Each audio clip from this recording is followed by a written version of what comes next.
What's going on, everyone? In this episode of the Royal Figure Show, we're getting into Caitlin Clark as she does her post game in their loss against the Las Vegas Aces. Let's get right into it.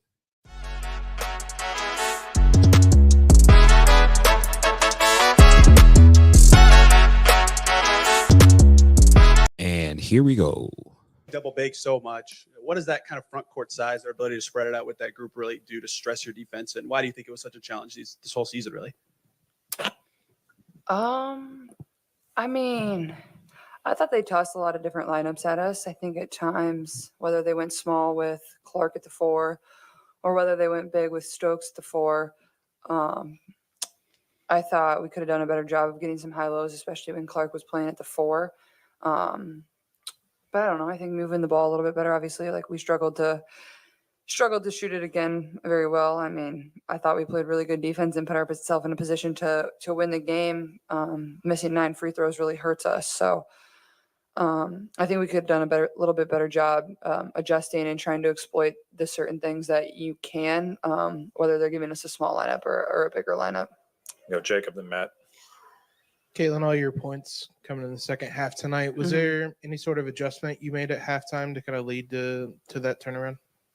No. I mean, it was definitely a tough first half, but I think just, reset, go in the locker room, reset, and honestly proud of myself for how I finished, put together a decent game. Obviously would have liked to see a couple more shots go down and make a couple more free throws, but I thought I was able to respond and bounce back well, and that's sometimes really hard to do, especially when, you get some tough calls there in the first half that don't go your way, and then, the ball wasn't really rolling my way either to start the game. So proud of myself and proud of our team. I thought we were resilient.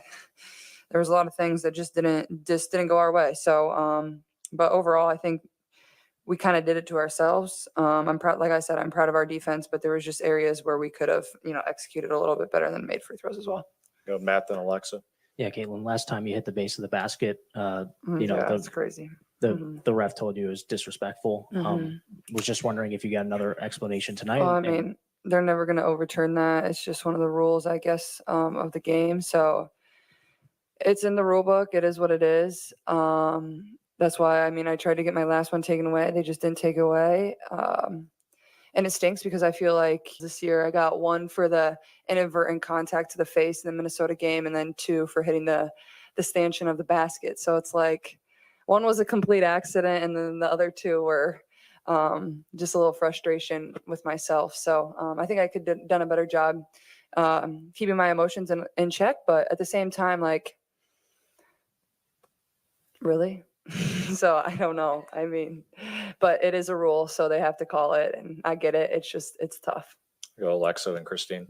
Caitlin, 2 quick ones, if you don't mind. You broke the single season assist record today. It's also, the Asia broke the points record for single season, or Angel did for rebounds. Just for all of this history to be made with, you 3, you individually. How cool is that to see throughout the season?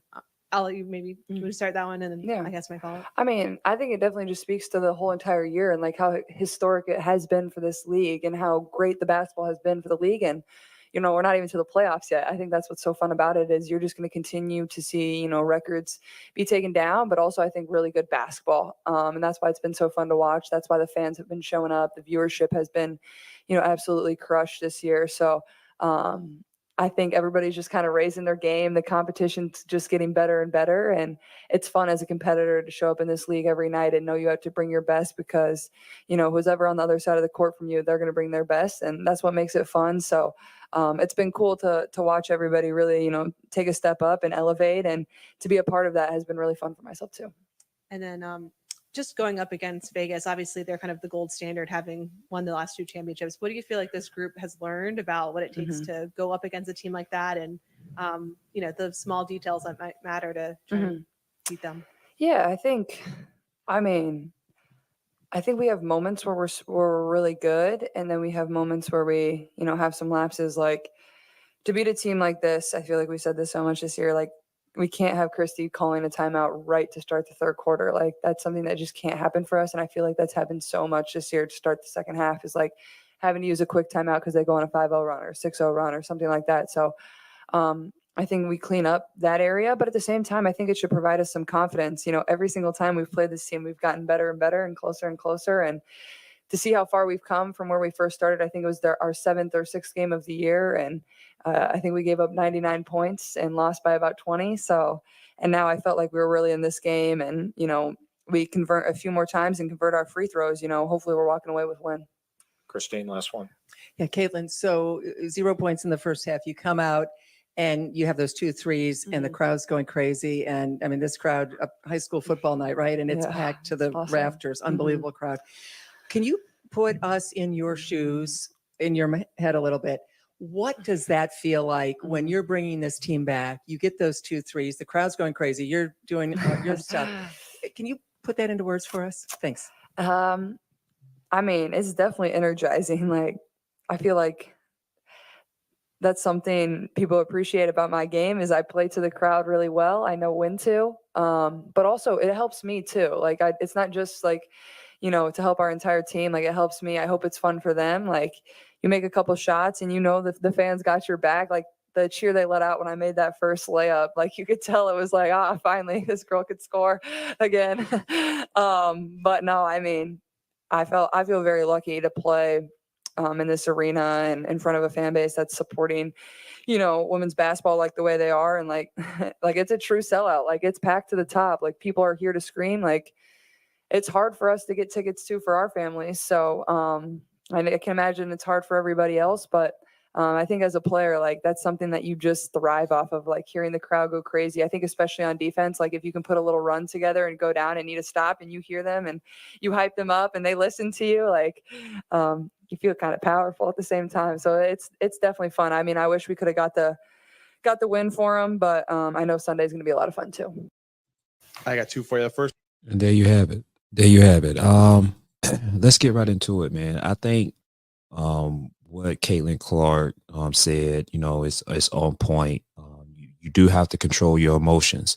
That's what I would tell Caitlin as well. Control your emotions. Understand that things are in the rule book for reasons, and you have to control your emotions where you don't allow yourself to get too emotional where you pick up another technical foul. On the other hand of that too as well, you have to take accountability. You had some mental lapses in the first half of that ball game, and just think about it on the flip side.